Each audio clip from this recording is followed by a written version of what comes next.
today I'm going to do two iconic dishes to these areas. One is a ceviche from Peru, and the other one is a stew called a moqueca from Brazil. First, what you want to do is grab your fillet of any fish, but in this case, it's the monster arapaima.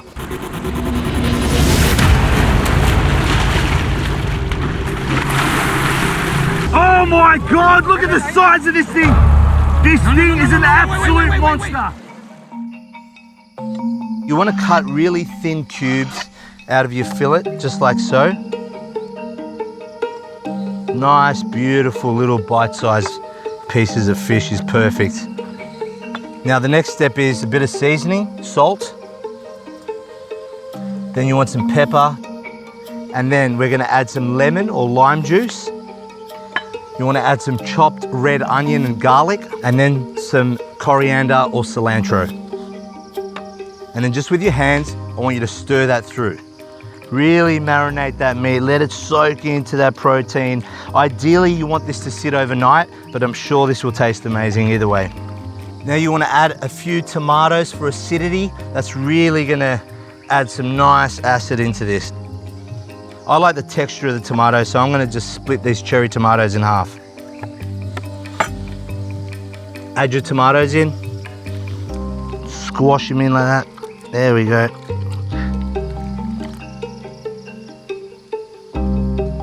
And then the final thing we're going to add is some chili. These are some local chilies that I found.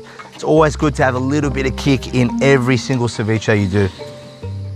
So you just want to mix that through a final time, and all those beautiful citric juices, that lemon, are going to soak through that protein. So I'm just going to put this aside and get going on my moqueca. For the moqueca, it's basically coconut oil, and I've made a beautiful stock out of the arapaima bones and skin and all the things that are normally, discarded. I've put in with heads of garlic, Spanish onion, we've got carrot, and we've got a bouquet garnier. So first you want to get a nice pot, and we're going to use some coconut palm oil. Just coat the bottom of your pot like so. While that's heating up, we're going to cut up some vegetables. I'm going to put some peppers in there. And then you want to cut them in like a julienne style. Just like so. Nice big chunks is fine. It's all going to get reduced, get nice and soft. Again, tomatoes, you can put these in whole. So we'll keep them there. Put some carrot in there. We're going to peel that. Going to cut up some onion, garlic,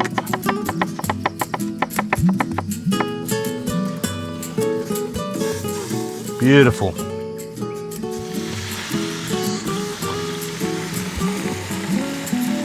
Stir that around a bit. Once you add the arapaima in, you're going to let that coconut oil, palm oil soak into those pieces so it can get half cooked. So now that all your vegetables are chopped up, I'm going to grate some ginger over the top of this. Going to add some garlic in. Your vegetables. Look at that, beautiful. All right, so what you want to do is give this a nice stir, get these vegetables going. You can see it's looking all silky and delicious. All that oil is coating everything. Let that sit for a second.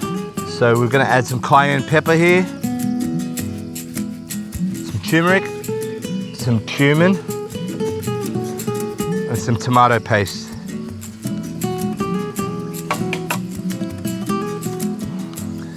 Then we're going to ladle some of this beautiful stock that I made in there.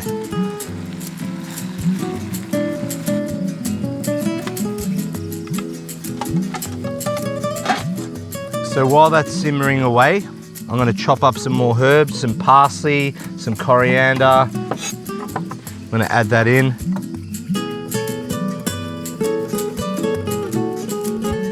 Then we're going to add some tomatoes in. We're going to add some lime zest. And the final ingredient is this beautiful coconut milk. This is going to give it a beautiful, thick coating. So the last ingredient is actually called achiote, and this is something that was given to me by the Matisse people. It's a local fruit that adds color. They actually paint their face with it. But for me to put this in one of my recipes is truly amazing and special to me. So this is really nicely cooked now. The fish is just flaking and falling apart. Those vegetables are soft. This achiote is giving it a beautiful, vibrant color. I'm really hoping these fishermen approve. I'm gonna ladle this on. Wow, this looks tasty. Very, very smooth. That fish is just falling apart everywhere. That looks stunning. If I'm gonna be honest, this is probably my favorite South American food right here. Nice hot sunny day, cold beer, glass of wine, and some ceviche. That's rock and roll.